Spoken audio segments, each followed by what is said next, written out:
এটা সম্যক আলোচনা কৰিছিলোঁ। SDG গ'লছ এনেকুৱা যে ইয়াত তিনিটা দিশত ৰাজ্যসমূহক কেটেগৰাইজেশ্যন কৰে। এটা ভাৰ্ছ বুলি কয়, সেইটো হ'ল আটাইতকৈ টপ ব্ৰেকেট। তাৰপিছত ছেকেণ্ড ব্ৰেকেটটো কয় তেওঁলোকে পাৰফৰ্মাৰ, অৰ্থাৎ যোনে পাৰফৰ্ম কৰিছে কিন্তু এচিভ কৰিব পৰা নাই। আৰু থাৰ্ড ব্ৰেকেটটো হ'ল এছপাইৰেণ্ট, অৰ্থাৎ এছপাইৰেণ্টৰ পৰা পাৰফৰ্ম যায়, পাৰফৰ্মৰ পৰা এচিভাৰ্ছ হয়। 2000 আমাৰ যিটো এইখন বছৰে বছৰে প্ৰকাশনত অসম আছিলে এছপাইৰেণ্ট কেটেগৰীত, তাৰমানে আটাইতকৈ যিটো থাৰ্ড লেভেল অফ পিৰামিডত যিটো তৃতীয় পৰ্যায় আছিলে, উই ৱেৰ ইন এছপাইৰেণ্ট কেটেগৰী। আৰু আমি নম্বৰ পাইছিলোঁ 49। এইবাৰ যদিও চাৰ্টখন চাই আমি ক'লোঁ যে অসমে ভাল পাৰফৰ্ম কৰিব পৰা নাই, আচলতে অসমৰ এইবাৰ যিটো পাৰফৰ্মেঞ্চ সেইটো আমি পাৰফৰ্মাৰ কেটেগৰীলৈকে আমি উন্নত হৈছিলোঁ, ফ্ৰম এছপাইৰেণ্ট টু পাৰফৰ্মাৰ। আৰু টোটেল যদি আমি স্ক'ৰ চাওঁ, 2018ত আমি স্ক'ৰ পাইছিলোঁ 49, আৰু এইবাৰ আমি স্ক'ৰ পাইছোঁ 57। অৰ্থাৎ আমি যোৱাবাৰতকৈ 18তকৈ 19ত আমাৰ ফলাফল ভাল হৈছিলে। কেইটামান আজি আমি আলোচনা কৰি দেখিছোঁ যে তেখেতসকলে আমাক জনালে যে এই গোটেইখিনি কাম কৰোঁতে তেওঁলোকে NFSH 4 national family household survey 4 ব্যৱহাৰ কৰিছে।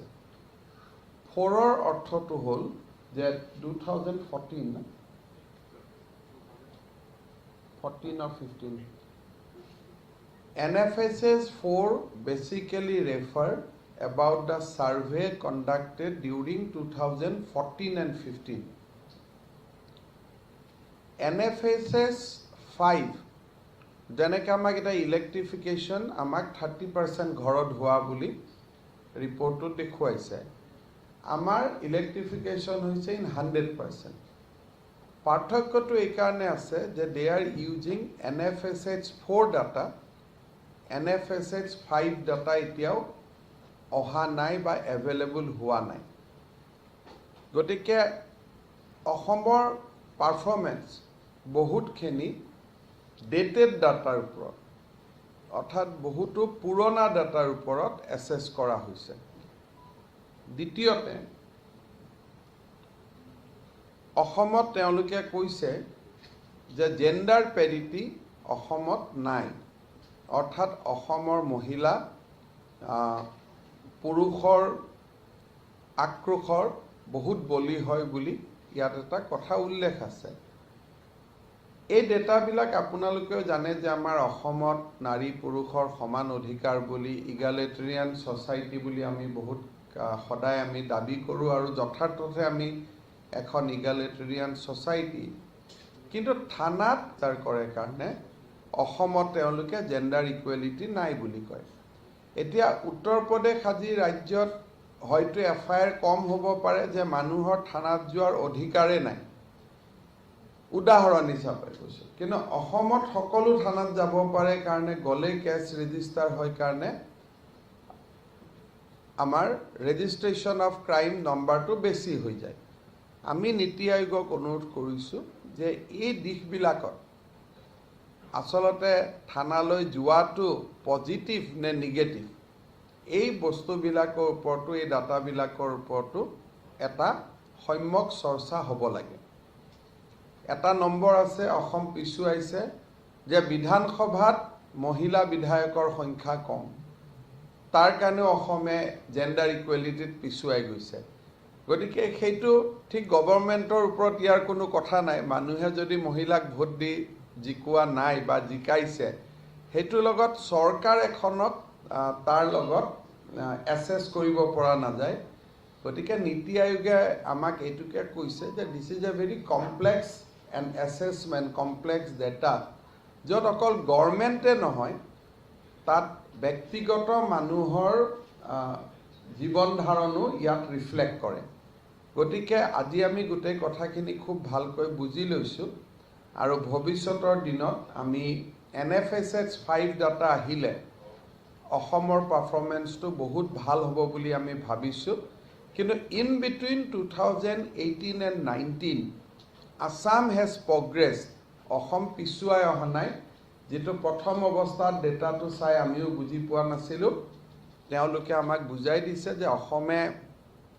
18ত পাইছিলে 47 মাৰ্কছ 49 আৰু এইবাৰ আমি পাইছোঁ 57 আৰু উই হেভ মাইগ্ৰেটেড ফ্ৰম এছপায়াৰেণ্ট কেটেগৰীৰ পৰা আমি পাৰফৰ্মাৰ কেটেগৰীলৈকে আমি উন্নত হৈছোঁ গতিকে এই কথাখিনি আপোনালোকক মই জনাই থৈছোঁ দ্বিতীয়তে আজি আমি আৰু এখন গুৰুত্বপূৰ্ণ সভা কৰিছিলোঁ সেইখন হ'ল নেচাকৰ লগত নৰ্থ ইষ্ট ছেটেলাইট এপ্লিকেশ্যন পুৰা ফুল নামটো হ'ব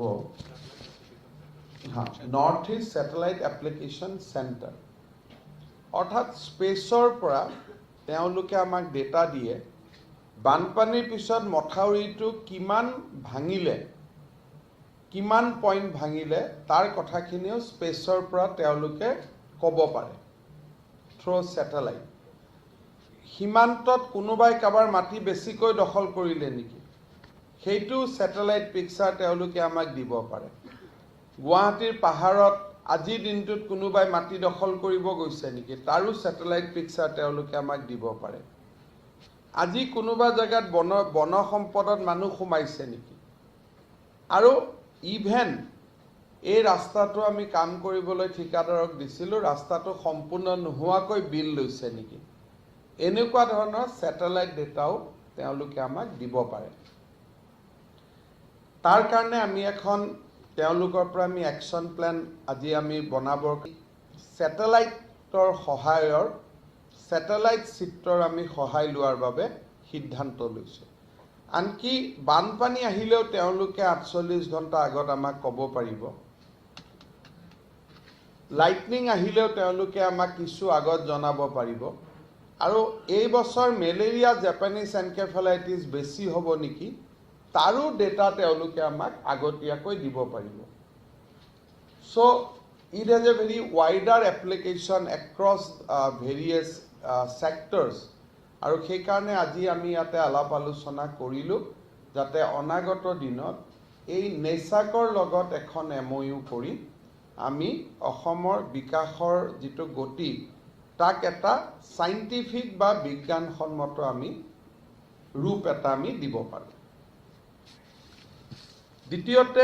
তৃতীয়তে এই দুইখন সভা হৈ যোৱাৰ পিছত অসমত মাইক্ৰ' ফাইনেন্স ক্ৰেডিট লৈ আমি কিছু চিন্তা চৰ্চা কৰি আছিলোঁ আৰু সেই দিশত মাইক্ৰ' ফাইনেন্স এজেঞ্চি বিশেষকৈ Bandhan bank north east small financial board আৰু আমাৰ ইয়াৰ আৰোহণ ফাইনেন্সিয়েল ছাৰ্ভিচ আৰু MFIN অৰ্থাৎ যি মাইক্ৰ' ফাইনেন্স কোম্পানীসকলৰ যিটো সংস্থা সেই সংস্থাটোৰ লগতো আমি দীঘলীয়াভাৱে আজি এমাহৰ পৰা কথা বতৰা পাতি আছিলোঁ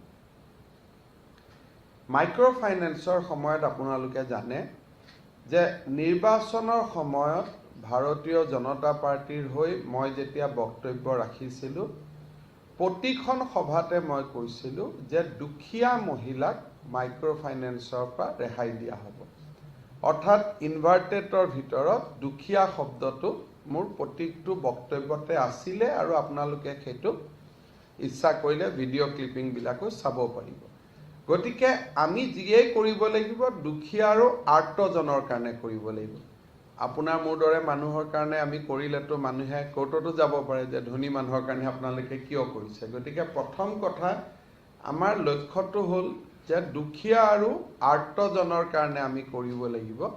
দুখীয়া বুলি কওঁতে কোন দুখীয়া তাৰ ওপৰত আমি আলাপ আলোচনা কৰি ল'ব পাৰোঁ যে ঠিক আছে, পকা ঘৰ এটাও দুখীয়াই হ'ব পাৰে যদি ভিতৰত অৱস্থাটো বেয়া, এটা বেলেগ কথা। কিন্তু বেচিকেলি আমি নিৰ্বাচনত দুখীয়া আৰু দৰিদ্ৰ আৰু আৰ্তজনৰ লোন ৰেহাইৰ কথাহে কৈছিলোঁ। আমি কোনো ধনী মানুহৰ লোন ৰেহাইৰ কথা কোৱাও নাছিলোঁ আৰু এইটো কৰা উচিতো নহয়। চতুৰ্থতে আমি নিৰ্বাচনৰ সময়ত কৈছিলোঁ যে অসমৰ মহিলাই 12,000 কোটি টকা বৰ্তমানলৈকে তেওঁলোকে 12,500 কোটি টকাৰ তেওঁলোকে লোন লৈছে। আমি সময়ত আপোনালোকক গোটেই কথাখিনি তথ্য দিম কেবিনেটত যোৱাৰ পিছত। দীৰ্ঘকালীন আলোচনাৰ পিছত MFI ইনষ্টিটিউটসকলে আমাক এই লোনৰ পৰিমাণ 8,200-500 কোটিলৈকে কমাই দিয়াৰ বাবে সিদ্ধান্ত লৈছে। কিয় কমাইছে তাৰ কাৰণ কেইবাটাও আছে। এটা হ'ল তেওঁলোকৰ কোনোবা জাগাত ৰিজাৰ্ভ বেংকৰ নৰ্মছ তেওঁলোকে ভাইলেট কৰিছিল, অৰ্থাৎ MFI নিয়ম মতে 1,25,000 টকাৰ ওপৰত কোনেও কাকো লোন দিব নোৱাৰে টোটেল।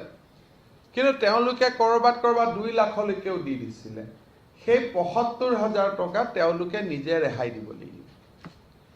ৰিজাৰ্ভ বেংক অফ ইণ্ডিয়াই কৈছিলে যে এটা লোন এগৰাকী মহিলাক একে সময়তে তৃতীয়বাৰতকৈ চতুৰ্থবাৰ দিব নোৱাৰে।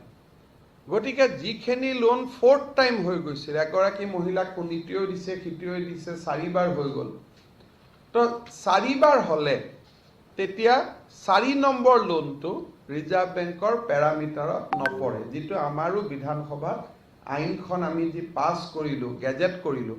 কালি কোনোবাই কৈছে যে আইনখন পেলাই থোৱাইছে, এইটো নহয়। আইন হেজ বিন নটিফাইড, গভৰ্ণৰৰ চহী হৈ গ'ল, আইনখন নটিফাই কৰি দিয়া হ'ল। এতিয়া এইখিনি তেওঁলোকে কৰাৰ পিছত আমাক ইণ্টাৰেষ্টৰ ফালৰ পৰাও কিছু ৰেহাই দিয়াৰ পিছত টোটেল এতিয়া টাৰ্গেট গ্ৰুপটো হ'ল 8,250 কোটি টকা, অৰ্থাৎ যিটো আগত আমি 12,500 কোটি টকা বুলি ভাবিছিলোঁ, 4,000 কোটি টকা এটা আমি আলাপ আলোচনাৰ জৰিয়তে আমি তেওঁলোকৰ পৰা কনচেশ্যন এটা ল'বলৈ সক্ষম হৈছোঁ। এতিয়া 3টা প্ৰশ্ন থাকিব। সেইটো হ'ল যেতিয়া আমি কোনোবা মহিলাক লোন মাফ কৰি দিম, তেতিয়া সেই মহিলাগৰাকীৰ যিটো চিভিল স্ক'ৰ বুলি কয়, বেংকৰ লোন লোৱা, NPA হৈ যাব। আৰু চিভিল স্ক'ৰ বেয়া হৈ গ'লে চৰকাৰে লোনটো ঘূৰাই দিলেও তেওঁলোকে ভৱিষ্যতে আৰু বেংকৰ পৰা কোনো লোন ল'ব নোৱাৰে। অৰ্থাৎ এইটো বেংকৰ নিয়ম যে মোৰ যদি মই লোন ঘূৰাই দিয়া নাই, এবাৰ যদি মোৰ নামটো NPA আহি গ'ল, তেতিয়া সেই মহিলাগৰাকী বা মহিলাগৰাকীৰ ঘৰখনে ভৱিষ্যতে আৰু লোন ল'ব নোৱাৰে। এই কথাটো আমি দৃষ্টি ৰাখিব লাগিব যে আমি সকলোকে যদি ঋণ কৈছোঁ, ঋণ আমি ৰেহাই দিলোঁ, ৰিলিফ দিলোঁ, তেতিয়া এই মহিলা গোটেই 22 লাখ মহিলাই আৰু কেতিয়াও বেংকৰ পৰা ভৱিষ্যতে কনকলতা হওক, NRLM হওক, আন আঁচনিবিলাকৰ পৰাও বেংকৰ লোন নাপাব। সেইকাৰণে আমি 3টা কেটেগৰী কৰিব সিদ্ধান্ত কৰিছোঁ। এটা কেটেগৰী হ'ল যে যিসকলে লোন ধুনীয়াকৈ ঘূৰাই আছে, কোনো সমস্যা নাই। 5 লাখ 6 লাখ এনেকুৱা মহিলা আছে যোনে আজিৰ দিনতো লোন ঘূৰাই আছে। তেওঁলোকে মই কি কৈছোঁ, মোৰ মিটিঙত কি হৈছে, মই ইলেকশ্যনত কোৱা কথাটোতো এটা পলিটিকেল ষ্টেটমেণ্ট, এইটোতো চৰকাৰৰ ষ্টেটমেণ্ট নহয়। গতিকে তাৰ ভিতৰত বিজেপিক কথা ছাপোৰ্ট নকৰা মানুহো আছে যে আমাৰনো বিজেপিৰ কিবা ইলেকশ্যনত মিটিঙত কথা কৈছে, তাক লৈ আমি কি বৰ্ডাৰ, আমিতো ভোটেই দিয়া নাই, গতিকে ইয়াৰ লগত আমাৰ কি কথা আছে। সেইটো মই বিজেপিৰ নেতা হিচাপে কোৱা কথা, যি বৰ্ডাৰ নহয়। কিন্তু তেওঁলোকে লোন ঘূৰাই আছে।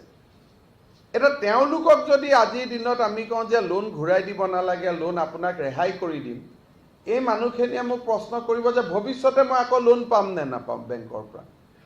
তেওঁলোকেতো নাপাব। সেইকাৰণে আমি তেওঁলোকক কৰিব খুজিছোঁ কি, এজ এ প্ৰম পেয়াৰ যে আপোনালোকে বেংকৰ লগত ধুনীয়া লেনদেন কৰি ৰাখিছে, কোনো প্ৰব্লেম নাই, গতিকে আপোনালোকক আমি এটা উদগনি দিম যে যদি 50,000 টকা লোন আছে, ঘৰুৱা ঘূৰি কৰি আছে, আমি কাম কৰি আছে, ভাল কৰি কাম কৰি থাকক আৰু আপোনালোকে আমাৰ ফালে চকু দিব নালাগে।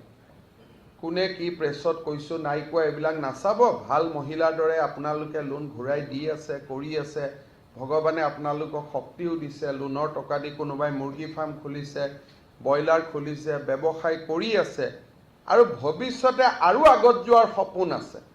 গতিকে তেওঁক আমি যদি ৱেইভাৰ দিব যাওঁ, চিভিলত তেওঁৰ স্ক'ৰটো বেয়া হৈ যাব, কিন্তু তেওঁ 3টা বেনিফিট পাব। টোটেল লোনটো যদি 1,25,000 ওপৰত আছে, লগে লগে লোন উইল বি কাম down to 1,25,000 after cleaning of data. যদি তেওঁ চতুৰ্থ মানুহৰ পৰা লোন লৈছে, লাষ্ট লোনটো তেওঁ ঘূৰাই দিব নালাগে, দ্য ফ'ৰ্থ, বেংকে নিজে সেইটো ক্লিন কৰি ল'ব। আৰু আমি কি কৰিম যে আপোনালোকে ধুনীয়াকৈ ঘূৰাই দি আছে, আপোনালোকৰ একাউণ্টত চৰকাৰে এটা উদগনিমূলক পুৰস্কাৰ দিলে যে এইটো আপোনালোকক আমি 25,000, 20,000, 30,000 এটা দিলোঁ, আপোনালোক চলি থাকক। কাৰোবাৰ লোন দিব বাকী আছে 25,000, আমি তেওঁক দি দিলোঁ যে আপোনাক আমি 20,000 টকা দিলোঁ, তেওঁক বেংকৰ একাউণ্টত দিলোঁ, তেওঁ বেংকত দিলেও দিলে, নিদিলেও নাই, it is up to them, কাৰণ তেওঁলোকৰতো বেংকৰ লেনা দেনা ক্লিয়াৰ, গতিকে তেওঁলোকে সেই টকাটো বেলেগ কামতো ব্যৱহাৰ কৰিব পাৰে। সেইটো হ'ল এটা কেটেগৰী। ছেকেণ্ড এটা কেটেগৰীটো হ'ল যে লোন ধুনীয়াকৈ ঘূৰাই দি আছিলে, কিন্তু এইকেইদিন গভৰ্ণমেণ্টখন অহাৰ পিছত মনৰ উৎসাহতে লোনটো ঘূৰাই নিদিয়া হৈ গ'ল। নিদিয়া হোৱাত এইটোক কয় overdue, not NPA। Second category is overdue. এই অভাৰ ডিউ কেটেগৰীৰ মহিলাসকলে যদি লোন ঘূৰাই দিব বিচাৰে, তেতিয়াহ'লে তেওঁলোকক আমি আকৌ উদগনিও দিম, প্লাছ অভাৰ ডিউ এমাউণ্টটো চৰকাৰে ঘূৰাই দিব, যাতে NPA এপটো ষ্টেণ্ডাৰ্ড হৈ যায় আৰু আপোনালোকে ধুনীয়াকৈ কাম কৰি থাকক, কোনো অসুবিধা নাই, সুন্দৰ কৰি চলি থাকক। এইটো হ'ল ছেকেণ্ড কেটেগৰী, যে আমি অভাৰ ডিউ এমাউণ্টটো ঘূৰাই দিলোঁ বোলে হিমন্ত বিশ্ব শৰ্মা টিভি ষ্টেটমেণ্ট শুনিতো আমি লোন নিদিয়া হৈ গ'লোঁ, লোন দি আছিলোঁ। নহয় নহয় বাইদেউ, লোন দিয়া নাছিলে, 1 মাহ যে লোন দিয়া নাই তাৰ পইচাটো আমি দি দিম, প্লাছ আপোনাক এটা উদগনিও দিম যে আপুনি ধুনীয়াকৈ পইচা ঘূৰাই আছিলে। চ' এইটো হ'ল ছেকেণ্ড কেটেগৰী। থাৰ্ড কেটেগৰীটো আহিব যে নহয়, মই আৰু ভৱিষ্যতে বেংকতো লোন ল'ব নোখোজোঁ, মোৰ কোনো ব্যৱসায়ো কৰিব ইচ্ছা নাই, যিহেতু আপুনি ইলেকশ্যনত কৈছিল মোক ৰেহাই দিয়ক বুলি, আমি ৰেহাই দিম। তেওঁ আহি গ'ল ৰেহাই। কিন্তু ৰেহাই যিসকলে ল'ব, সেই ৰেহাই লোৱাসকলে হয়তো ভৱিষ্যতে বেংকৰ পৰা আন ঋণ আদি বেংকে তেওঁলোকক নিদিব, because they R already NPA বুলি চিভিলত কেটেগৰাইজেশ্যন হৈ গৈছে।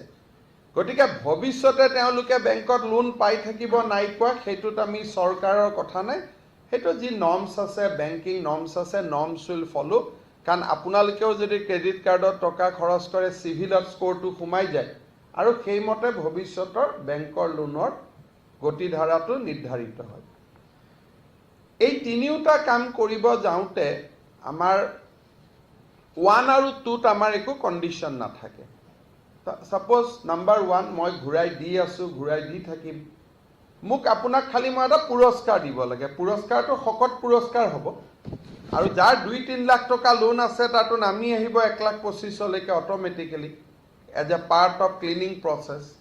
আৰু 1,25,000ৰ ওপৰতো আমি আপোনাক এটা উদগনি দি দিলোঁ যে আপুনি কাৰোবাৰ লোন আছে 30,000 টকা, আমি 25,000 দি দিলোঁ, কাৰোবাৰ লোন আছে 50,000 টকা, আমি 30,000 টকা দি দিলোঁ, কাৰণ তেওঁলোকৰতো লেনদেন কৰিয়ে আছে ধুনীয়াকৈ, কোনো অসুবিধা নাই, বন্ধনৰ ওপৰতো তেওঁলোকৰ কমপ্লেইন নাই, নৰ্থ ইষ্ট ফাইনেন্সিয়েল বেংকৰ ওপৰতো কমপ্লেইন নাই, আৰু তেওঁলোকে কৈছে যে আমিতো বিচৰাই নাই, আমি শুনিছিলোঁহে ইলেকশ্যনৰ মিটিঙত। গতিকে এইটো এটা বেলেগ কেটেগৰী, তেওঁলোকক আমি দিগদাৰ কৰিব খোজা নাই, কিন্তু তেওঁলোকে আজিও দি আছে ঘূৰাই এই মুহূৰ্তটো। গতিকে তেওঁলোকক যিহেতু ইমান ধুনীয়াকৈ ঘূৰাই দি আছে, কোনো কথা নাই বতৰা নাই, ব্যৱসায় কৰি আছে, কোনোবাই দোকান দিছে, কোনোবাই ব্ৰইলাৰ দিছে, তেওঁলোকক আমি এটা উদগনিমূলক ভাত্তা দিম আৰু সেইটো ভাল এমাউণ্ট এটা হ'ব। নাম্বাৰ 1। নাম্বাৰ 2, যোনে দি আছিল, এই মই শপত লোৱাৰ পিছত ছাডেনলি নিদিয়া হৈ গ'ল, তেওঁলোকক এই গেপটোৰ পইচাটোও আমি দিম, যি বেংকক তেওঁলোকে দিবলগীয়া হ'ল for defaulting of the system, plus এটা উদগনি ভাত্তাও দিম।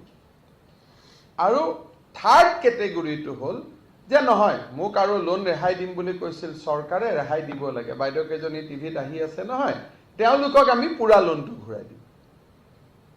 যে আপোনালোকৰ হৈ চৰকাৰে লোনটো ঘূৰাই দিছে, গতিকে আপোনালোকে আৰু লোনটো ঘূৰাই লওক, কিন্তু চিভিলত এজ এ NPA কেটেগৰাইজেশ্যন হোৱাৰ কাৰণে, যিটো আৰু ভৱিষ্যতে হয়তো আপোনালোকক বেংকত গাড়ী মটৰ কিনোতে বা ভৱিষ্যতে বেংকৰ লগত কথা বতৰা পাতোতে বা NRM কনকলতাৰ লোনত যিটো আপোনালোকৰ এটা ভৱিষ্যতে হয়তো চিভিলৰ স্ক'ৰ প'ৰ হৈ যাব, সেই কথাটো আপোনালোকে নিজে চাব, তাত আমাৰ ক'বলগীয়া নাই।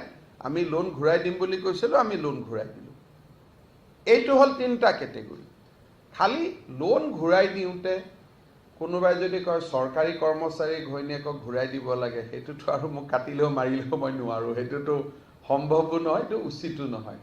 কাৰোবাৰ ঘৰত যদি বিলাসী গাড়ী এখন আছে, তেওঁক মই কিয় লোন ঘূৰাই দিম বাৰু? এইটো অপৰাধ নহয়, কাৰণ মোৰ হাততো পকেটত টকা নাই, ময়ো দুখীয়া মানুহৰ পৰা টেক্স কালেক্ট কৰিহে ঘূৰাই দিম। গতিকে আণ্ডাৰ দিছ গাইডলাইন আজি আমি MFIৰ পৰা এখন চিঠি পাই গ'লোঁ যে 12,000 কোটি টকা ইজ ৰিডিউচ টু 8,500 crores। গতিকে এতিয়া আমি ভৱিষ্যতৰ নেগচিয়েশ্যনটোত আমি আগুৱাই যাম, আৰু মই ভাবোঁ যে অহা 2 সপ্তাহৰ ভিতৰতে কেবিনেটত আমি এইটো ক্ষেত্ৰত এটা সিদ্ধান্ত লৈ আমি ৰাইজক ঘূৰাই দিব পাৰিম। খালি মোৰ এটা অনুৰোধ যে যিসকলে লোনটো সুন্দৰ কৰি ঘূৰাই দি আছে, চলি আছে, আৰু আপোনালোকৰ কোনো কষ্টকাৰ কৰিম, 5 লাখ মহিলাই আজিৰ দিনত ঘূৰাই আছে, তেওঁলোক আৰু এই ঝামেলাটোত পৰাৰ প্ৰয়োজন নাই, কাৰণ কোনোবাটো নিজে নিজে লোনটো শেষ হৈছে, হয়তো মাত্ৰ আৰু 10,000 বাকী আছে বা 20,000 বাকী আছে। গতিকে তেওঁক আমি এটা ভাল গ্ৰাণ্ট এটা বা উদগনি এটা আমি দি দিম, তেতিয়া চিভিলৰ স্ক'ৰটো বেয়া নহয়, their CIBIL scores will be maintain. এইটো হ'ল এটা পাৰ্ট। ছেকেণ্ড পাৰ্ট, আমাৰ চৰকাৰ অহাৰ পিছত MFINৰ ওপৰত যিখন আইন আছিল তাক আমি বলবৎ কৰিছোঁ।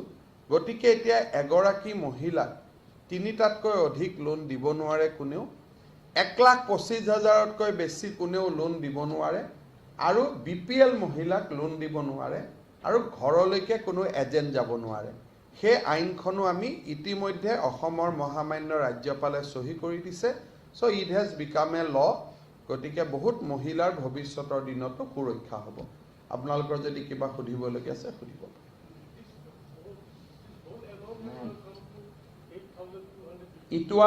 The amount was initially 12,500 crores. However, as you know, there is 3 criteria.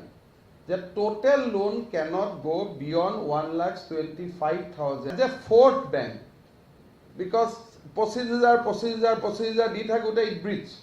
So Reserve Bank has very clear direction under the Fair Code of Practice that you cannot breach that particular mark that you are becoming the basically 4th lender.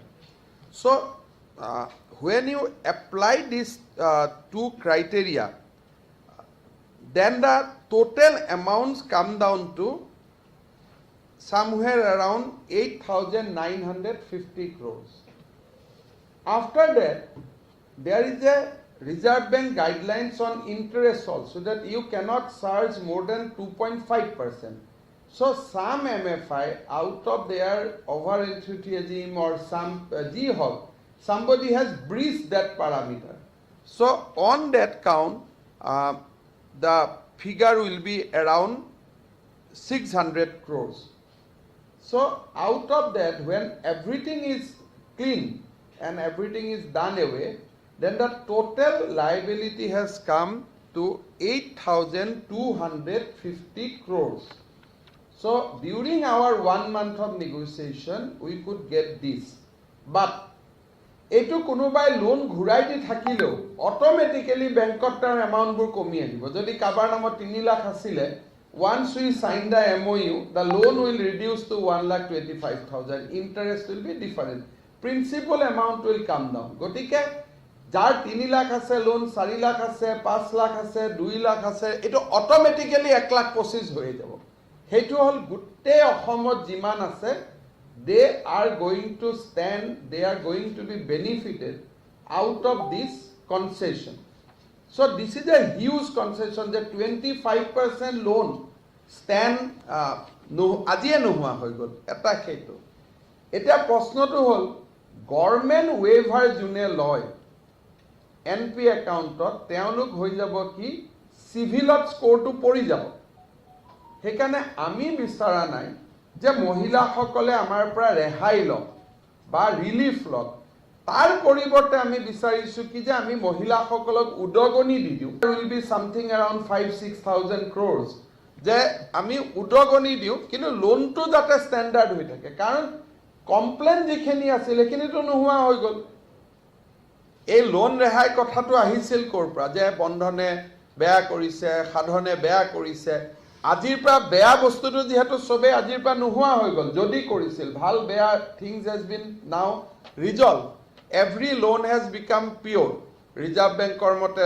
Interest লৈছে reserve বেংকৰ মতে এমাউণ্টটো কমি আহিলে principle ৰেহাই হ'ল গতিকে এতিয়াতো আমি সকলোৱে ইয়াত যোগদান কৰিব পাৰো যাৰ যাৰ 3 লাখ লোন আছে এইটোতো 1,25,000 হৈ যাব মূলটো সুদটো নহয় সুদ কিবা আছিলটো বেলেগ কথা গতিকে এতিয়া আমি সকলোৱে এইটো ভাল কৰি থাকিব পাৰো কাৰণ নহলে মহিলাই যদি মাইক্ৰো ফাইনান্সৰ পৰা লোন নাপায় লোনটোতো কাবুলিৰ পৰা ল'ব লোনটোতো গাঁৱৰ মানুহৰ পৰা 10% ইন্টাৰেষ্ট ল'ব প্ৰতি মাহত সেইকাৰণে যি সকলে ভাল কৰি কাম বন কৰি আছে we are going to give them incentive যে ভাল কৰি আছে আমি আপোনালোকক এইখিনি টকা পঠাই দিছো আপোনালোকে লোন ৰেহাই বেংকৰ লগত সেটেল কৰি লওক আৰু টকা লওক যাতে ভাল বিজনেছটো ভাল ক্ৰেডিট কালচাৰটো যাতে অসমত বেয়া হৈ না যায় মানুহ যাতে মানি লেন্ডাৰৰ ওচৰত যাব নালাগে কিন্তু যি সকলে কৈছে নহয় নহয় না আমি হেবোৰ একো নুবুজো আমাৰ ঋণ ৰেহাই দিব লাগে আমি তেওঁলোকক ঋণটো ৰেহাই কৰি এই যে আপোনাৰ 1,25,000 ঋণটো নামি আহিব তেওঁলোকৰ উদগনি পাবনে তেওঁলোকে উদগনি পাবই কাৰণ 1,25,000 লৈকে নামি আহিব সুদটো বেলেগ সুদ যদি কাবাৰ 50,000 আৰু তেওঁলোকে যদি লোনটো সুন্দৰ কৰি ঘূৰাই দি থাকে they will get incentive আৰু যদি বোলে নহয় মই হিমন্ত বিশ্ব শৰ্মাই ক'লে অশোক সিংহালে ক'লে গতিকে একমাহ মই লোন দিয়া নাই দুমাহ ঘূৰাই দিয়া নাই বিজেপি জিকা দিনাখনৰ পৰাই লোন ঘূৰাই দিয়া নাই এই ওভাৰডিউ এমাউণ্টটো আমি দি দিম প্লাস আমি